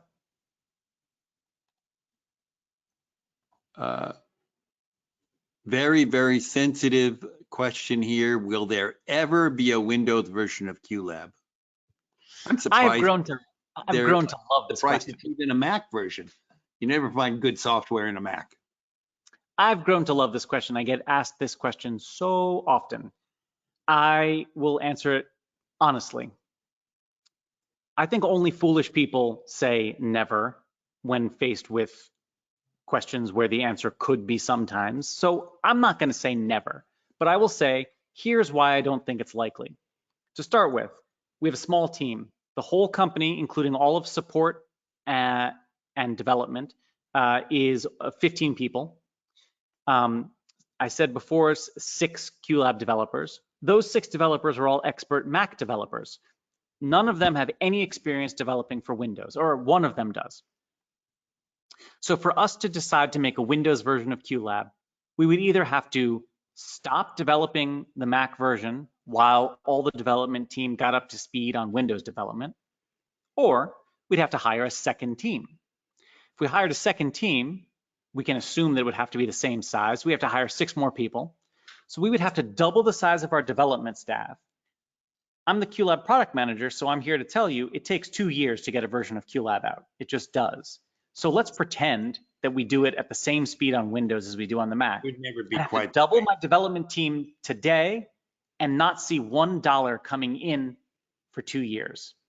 And to replace that, you've decided anybody who wants a Windows version, you give them a free Mac. Right, there we go. Say it's much. I think it doesn't make a lot of economic sense. It's difficult for us to see the advantage, especially that because a lot of times the cost is the driving factor for people wanting a Windows computer, a Windows version of QLab. And the truth is that high-performing Windows computers, which is what would be necessary to run a proper show on QLab, are generally priced a lot closer to Macs than it seems.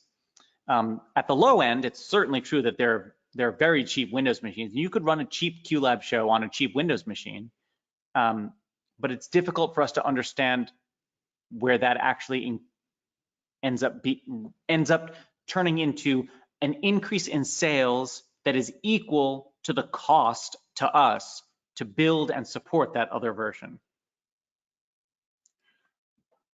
Do you have to have stop or start? If you have a start cue in a song, do you have to have a stop cue? No, cues will naturally run out and end themselves. This cue is 18.4 seconds. If I hit go, 18.4 seconds later, it will be done. I can use a stop cue to stop it early or to stop it on a cue, but audio cues by default will run out and stop themselves. And can I use a random marker as a start cue, or does it have to be a start cue? Can I make something start playing at a marker? A marker in another queue, or anywhere in the timeline.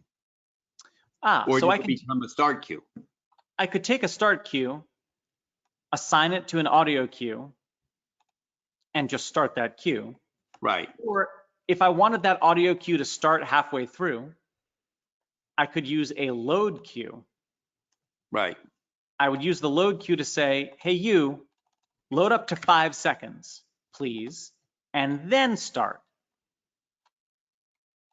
Right. And then I'd put those two in a start all group. And now when I start this group, it would load to 5 and then start at 5. Right, okay. The answer is not exactly. Yeah. Right. Dan Dickerson wants to know, can you show how to set a cue hold function to play a cue when pushing the space bar down and play another cue when released?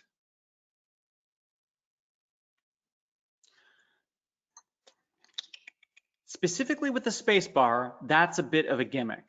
I'm not sure that that's definitely possible. I mean, like if they say, play cue, next cue. Yeah.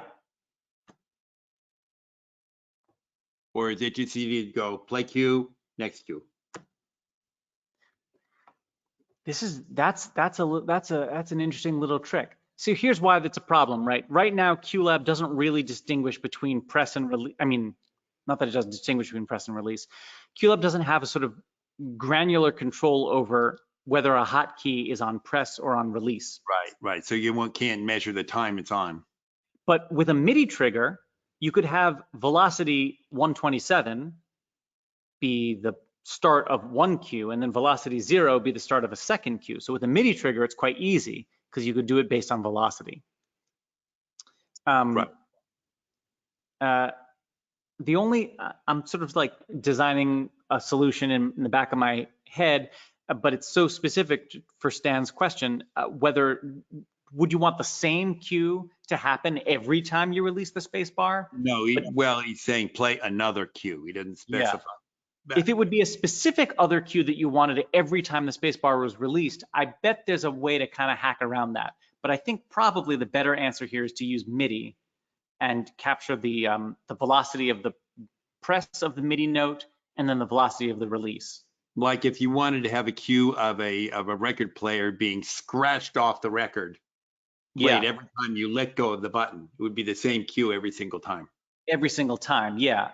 That seems doable, but mostly, you know, I think my theater background shows, you know, when I'm addressing groups that involve folks who work in industrials or corporates, where my theater background suggests that you really just create the sequence of events you want, where Go creates the next event, rather than trying to sort of create an overarching structure that can be applicable at all times. So I know if I want the record scratch, I'll just program in the record scratch as the next cue. Right. I'm not saying you're wrong to do it that way. I'm just saying it's outside my imagination in terms of immediate access.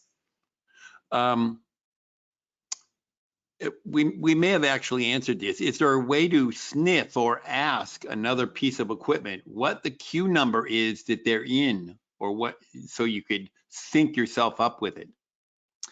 Like really if you wanted to ask the Digico, where are you? Yeah, it really depends on the other equipment. If the other equipment has a facility for that, it's not hard.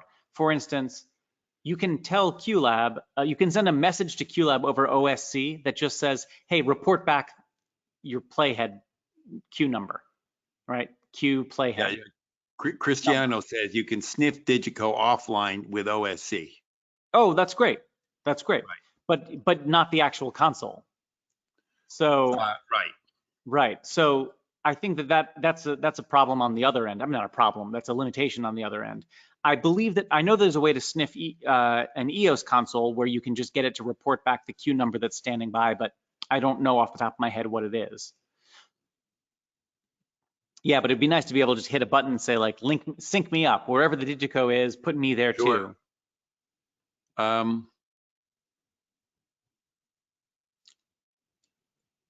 Is there an advantage of using a start load queue to trigger an audio queue at a specific time instead of just changing the start time of the actual audio queue? No. I think this goes back to me saying. Yeah, that's a good question. There is not an advantage. The reason why I might do that, why I might set a load time, is if I am in rehearsal and I find that we are being repeatedly asked to go back to the same moment in the middle of a queue, but only in rehearsal, and that in the show we'll always be taking it from the top. So I might make myself a load queue just for rehearsal so that we can easily get to the middle of the song, and then I delete that when we're done with tech.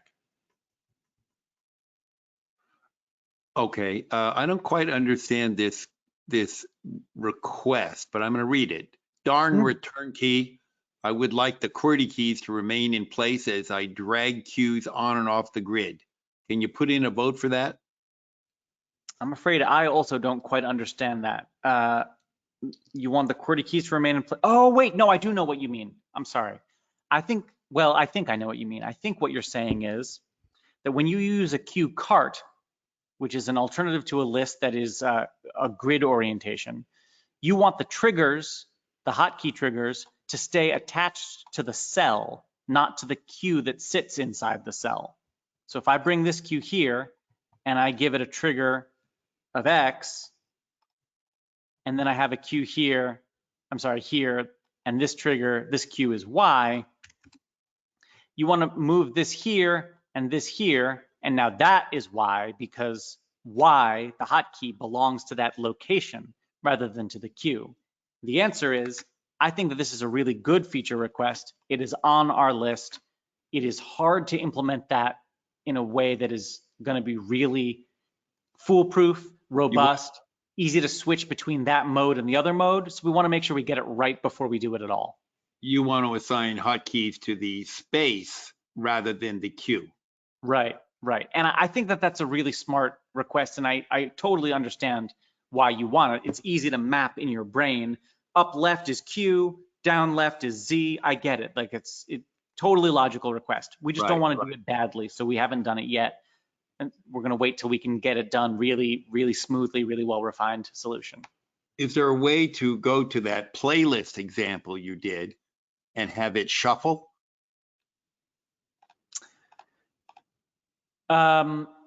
Rich Walsh, for those of you who don't know who Rich Walsh is, I will explain. Rich Walsh is a gentleman who spends a lot of energy on the QLab Google group, the discussion group, offering AppleScript solutions to people. He's a very good scripter. Rich Walsh has a really good shuffle script. And I will go back to my like design philosophy brain and say, shuffling a playlist sort of has minimal design value, right? For me, my walk-in music is never random. My walk-in music is a carefully curated list of songs in exactly the right order to guide my audience emotionally to the place I want them to be when show starts. So shuffling the playlist for me is as a designer is like totally against what I want a playlist to do.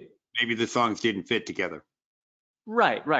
And like if I want to now, but I understand that folks who work in an industrial environment, they're given the playlist material now. They need to shuffle it in order just to get some variety or to shake it up, and they don't have the kind of sort of contemplative time that I get as a luxury in the theater world.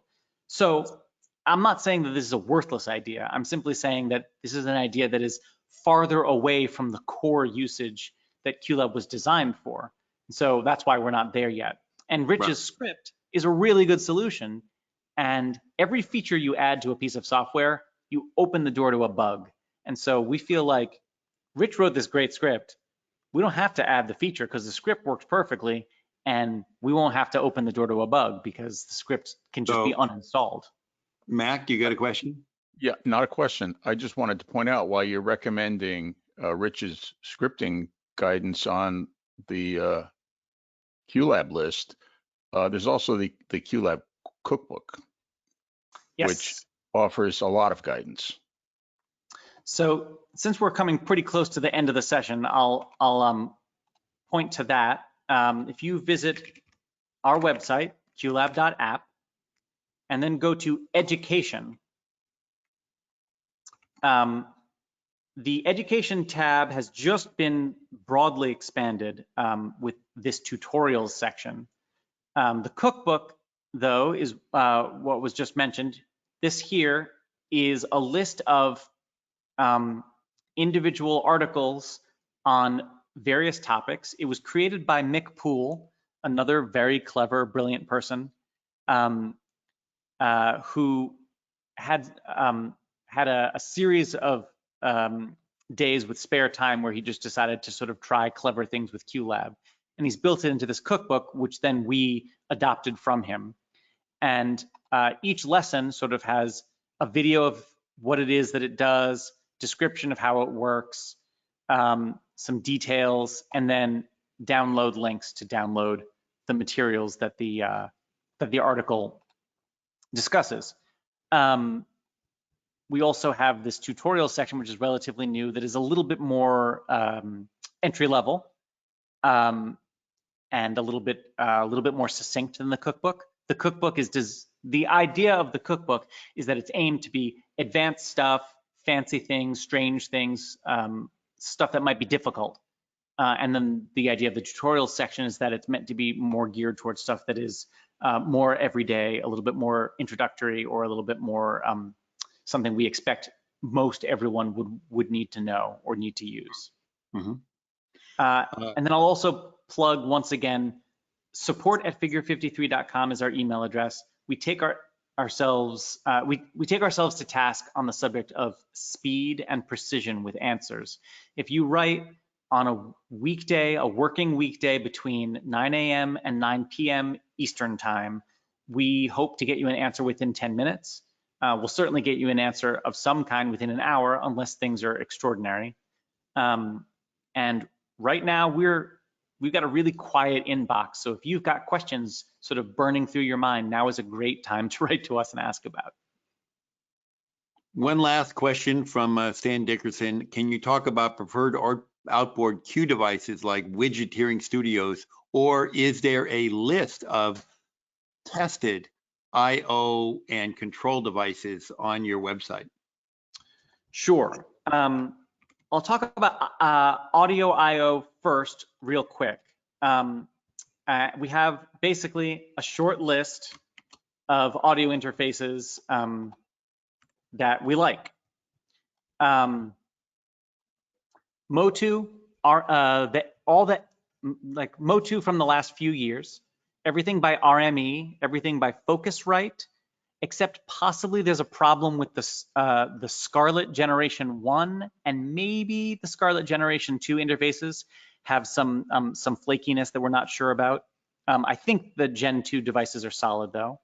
Everything made by iConnectivity and of course Dante Virtual Sound Card. These are all the audio interfaces that we have found in the aggregate generate the smallest number of user complaints.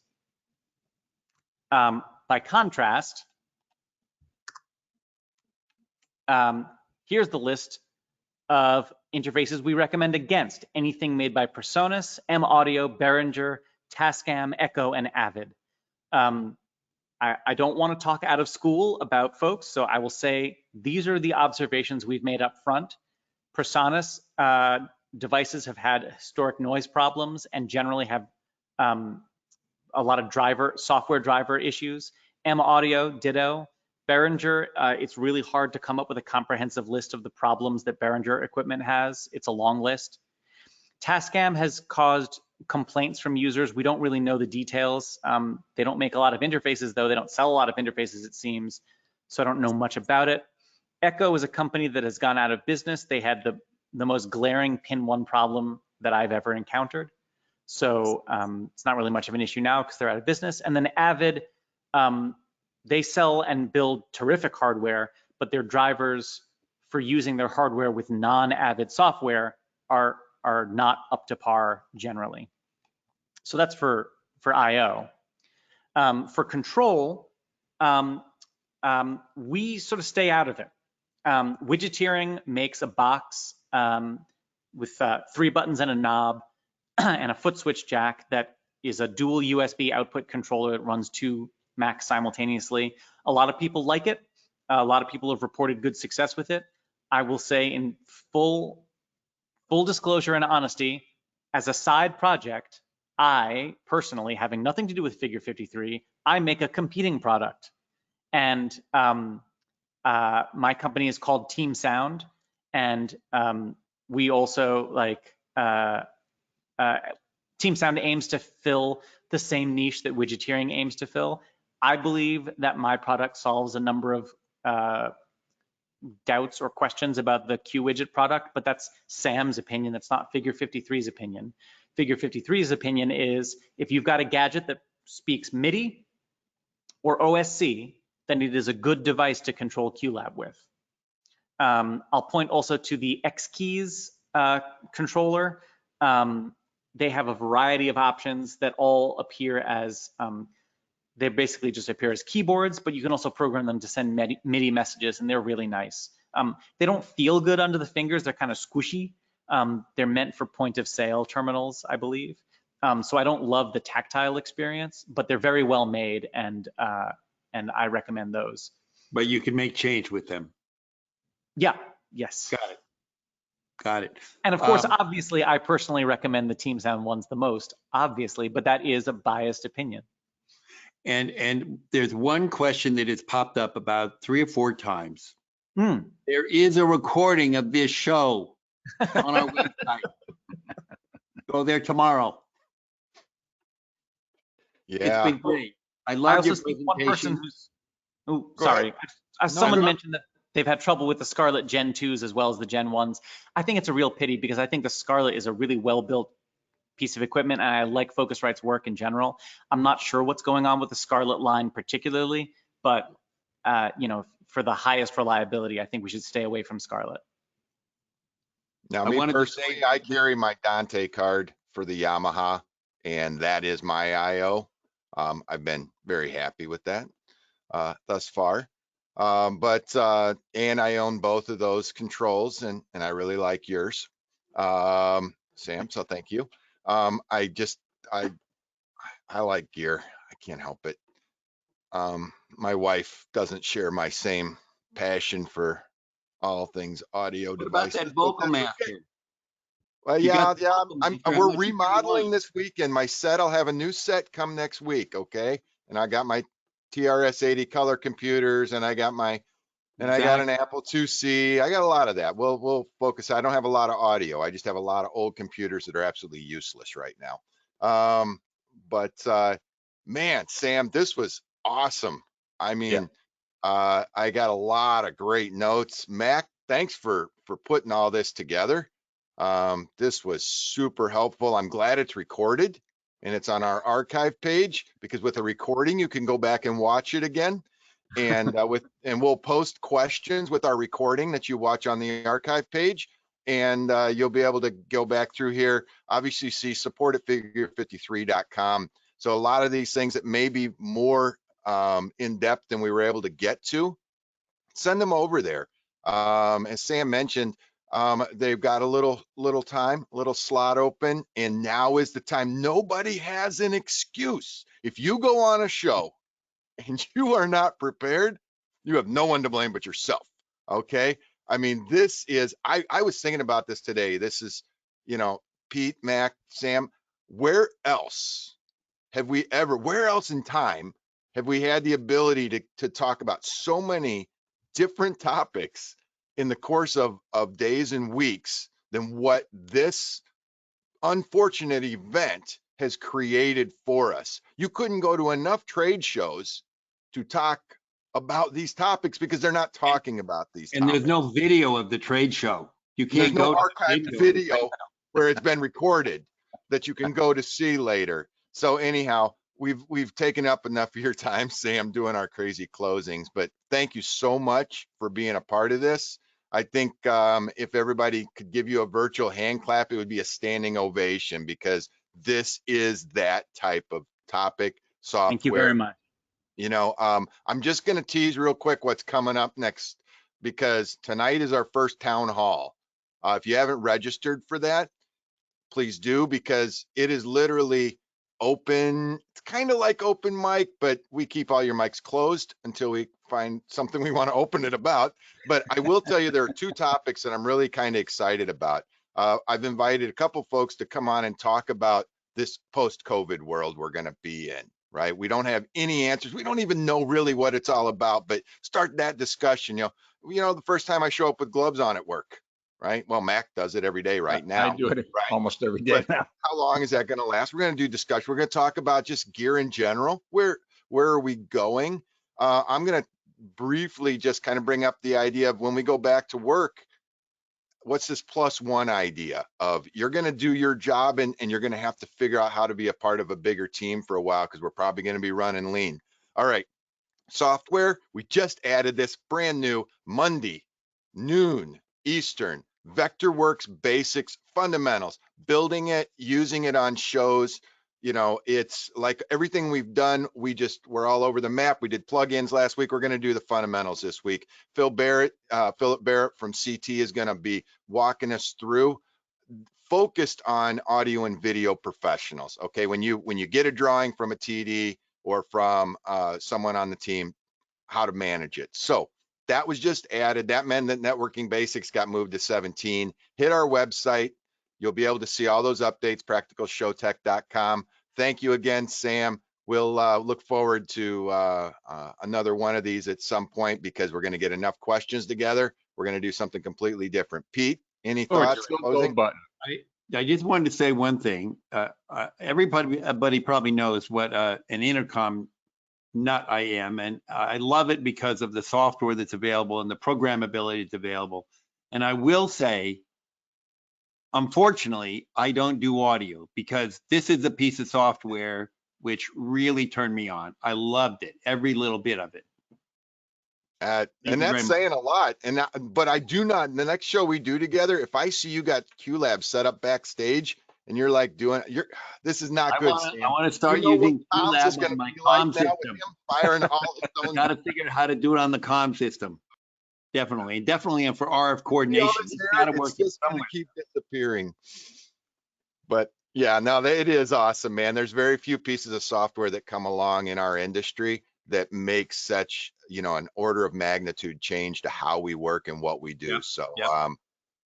we'll continue that discussion. Meanwhile, everybody have a great night. Stay safe out there, and we'll join you on the next one. Hopefully we'll see you on the town hall. I didn't mention there was something came up. There's a recording. And on that note, so long. Goodbye.